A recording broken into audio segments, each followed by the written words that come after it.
प्रकरणी आम्ही सगळ्यांनी त्याच्यानंतर त्यांना पुन्हा 11,000 कोटीचा पॅकेज दिलं, असं 44,000 कोटीचं पॅकेज दिलं. मला काही शेतकऱ्यांनी वेगळं सांगितलं, त्याच्यात कुठं अजून राहिला असेल तर सांगा, आम्ही तुमचे आम्ही ते प्रश्न सोडवण्याच्या करता बसलेलं. आपल्याला विकास साधायचा आहे, जसा आम्ही पिंपरी चिंचवडमध्ये केला, जसा आम्ही बारामतीमध्ये केला, जसा आम्ही इतर ठिकाणी केला.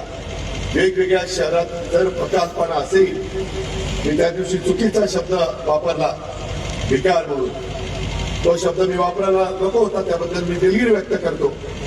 परंतु बकालपणा, शहरामध्ये बकालपणा नसला पाहिजे. शहर पुन्हा कुठलंही असू दे, त्याच्यामध्ये सगळ्यांना योग्य पद्धतीच्या सुविधा मिळाल्या पाहिजे. स्वच्छ चांगलं पाणी मिळालं पाहिजे.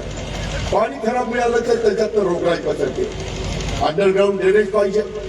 अंडरग्राऊंड ड्रेनेज नसेल तर डासांचा प्रादुर्भाव होतो.